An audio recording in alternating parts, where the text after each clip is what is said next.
안녕하세요. 교육대학원 AI 융합 교육설계 경영전공 교수 이혜경입니다.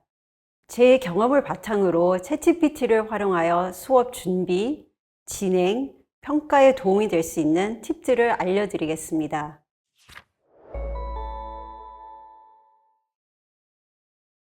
먼저 제가 만든 챗GPT 활용 수업 모델을 소개하겠습니다.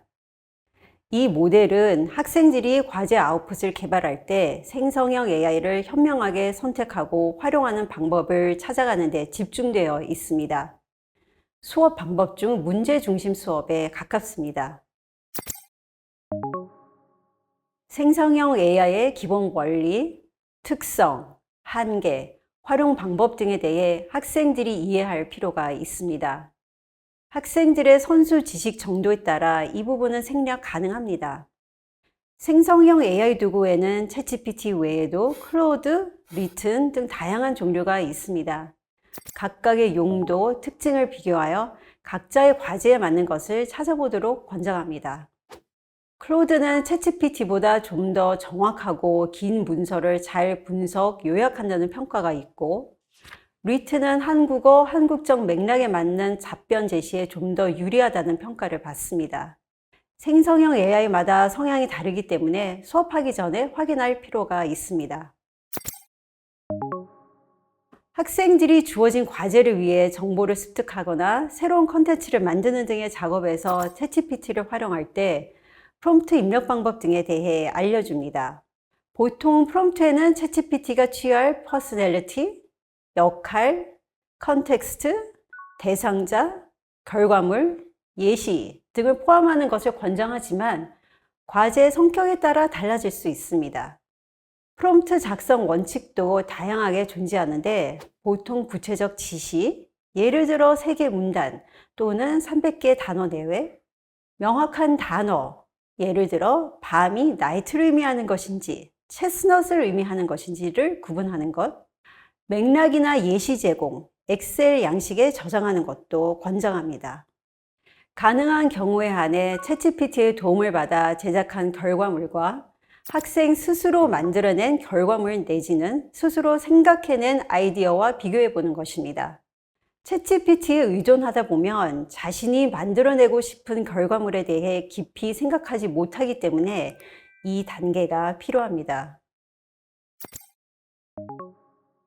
마지막으로 챗GPT의 장점과 한계에 대해 성찰하고 향후 유사한 과제가 있을 때 챗GPT의 활용 방법에 대해 공유합니다. 저는 실제 수업에서 학생들이 사용한 프롬프트 전개와 과정, 평가, 성찰 내용 등을 정리해서 제출하도록 했습니다. 요약하면 대학 수업에서는 챗GPT 활용 스킬을 가르칠 필요도 있겠지만 제 생각에는 챗GPT 결과물에 대한 성찰적 태도, 독립적이고 적극적 사고 습관을 갖도록 하는 것이 더 중요하다고 봅니다.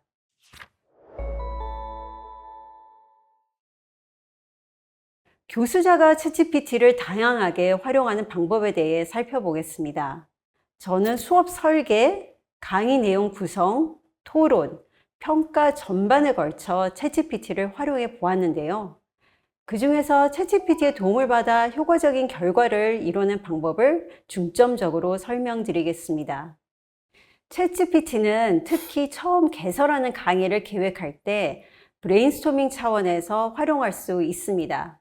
예를 들어 챗GPT에 디지털 교육에 대한 15주차 수업을 설계해줘. 대상은 대학생들이고 일부 교사가 되기를 희망하지만 대부분 선수 지식이 없는 학생들이야 식으로 내용, 대상, 기간 등을 지정해 질문합니다. 제가 해보니 거의 대부분 수정해야 했지만 아무것도 없는 상태에서 시작하는 것보다는 강의 계획을 세우는 게 좀 더 수월했습니다. 문제 중심 수업에서 문제를 정교하게 구성하거나 적절한 토론 주제를 찾는 데 시간이 많이 걸릴 수 있는데요. 이때 챗GPT를 활용하여 기본적인 아이디어를 얻을 수 있습니다.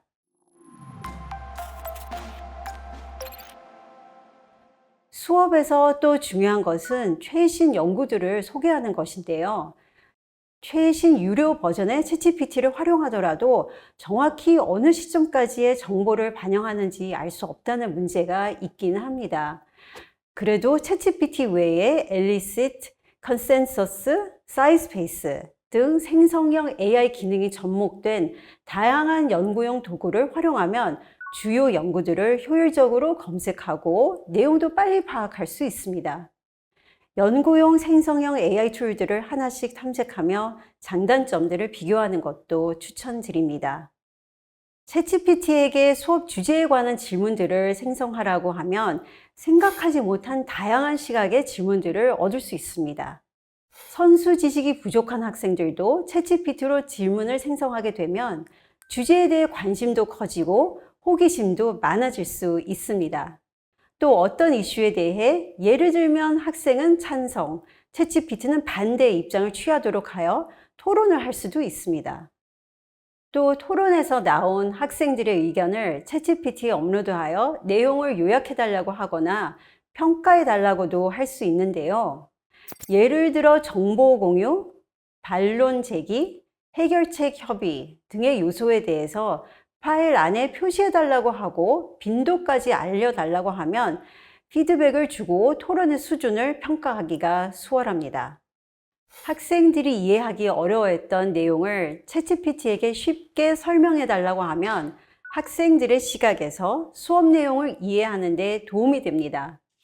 예를 들어 메타인지를 머릿속에서 내 생각과 학습 과정을 조사하는 탐정이라고 한다든가 머신러닝에서의 비지도 학습을 빨래 더미 옷들을 분류하는 작업과 비교하는 아이디어들을 챗GPT에서 얻을 수 있습니다.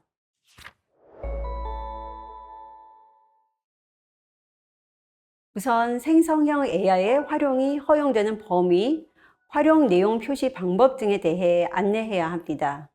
또한 내용의 오류, 즉 hallucination, 최신 내용 부족, 한국적 문화나 맥락이 맞지 않는 내용, 특수한 한국 용어나 표현 등에 있어서는 챗GPT의 답안이 부족할 수 있음을 알아야 합니다.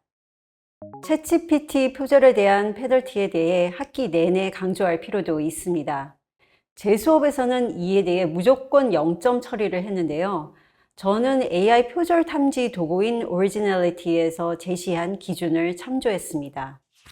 이 기준은 AI 표절 여부를 가리는 Originality의 기준일 뿐이고 생성형 AI를 사용하면 안 되는 경우, 출처를 밝히고 사용해도 되는 경우 등 각자 수업의 성격에 맞게 가이드라인을 제시할 필요가 있습니다. 가벼운 정보 탐색 등을 위해 챗GPT를 사용해 보긴 했어도 문제 해결의 도구로 활용해 본 경험이 없는 학생들이 다수일 것으로 예상됩니다. 향후 학생들의 생성형 AI 활용 수준이 향상되기 전까지는 개념과 기본 원리의 이해, 윤리적 사용, 다양한 활용 방안, 활용 예시 등에 대한 기본 소양 교육이 필요합니다. 과제를 수행하는 과정에서 챗GPT가 학생의 효율성과 창의성을 증진시켜주는 방법에 집중하여 활용 방안을 모색할 필요가 있습니다. 예를 들어 챗GPT가 자료 정리 시간을 줄여줬다면 남는 시간만큼 학생들이 고등 사고 능력을 발휘해서 할 일들을 만들어 주어야 합니다. 저는 특히 학생 자신의 고민과 비판적 성찰 등에 대한 기록을 과제 제출 시 요구합니다. 챗GPT를 적절히 사용하려면 전공 지식이 어느 정도 뒷받침되어야 합니다. 특히 신입생은 프롬프트에 사용할 적절한 전공 용어도 모를 수 있고 챗GPT의 결과에 대한 판단도 전공 지식이 너무 부족하면 어려울 수 있다는 점도 고려해야겠습니다. 교수자가 사고의 과정을 적극적으로 확인하는 시간도 필요합니다. 교수자가 학생 과제에 대해 심도 있게 질문하면 학생은 챗GPT에 의존하지 않고 열심히 공부하고 생각해야만 교수의 질문에 답할 수 있음을 알게 됩니다. 그리고 피드백을 반영하여 과제물을 수정한 후 최종 제출을 할 것을 요구한다면 자기 주도적 사고를 하게 될 가능성이 커집니다. 챗GPT 활용 여부를 알려주는 서비스를 이용할 수도 있지만 유료인 경우도 많으니 파일럿 테스트 삼아 직접 사용해보고 수업에서의 활용 여부를 결정하실 것을 권유합니다. 지금까지 주로 문제 중심 수업에서 챗GPT를 활용해 강의하는 방법에 대해 알아봤습니다. 챗GPT 같은 생성형 AI가 교육과 연구에서 중요한 도구가 되었고, 이를 비판적이고 창의적으로 활용하는 방법에 대한 교육도 필요합니다. 생성형 AI는 계속해서 업데이트되고 있으니 항상 최신 버전을 참조하실 것도 당부드립니다. 오늘 배운 내용을 바탕으로 여러분의 강의에 챗GPT를 잘 활용하시길 바랍니다. 감사합니다.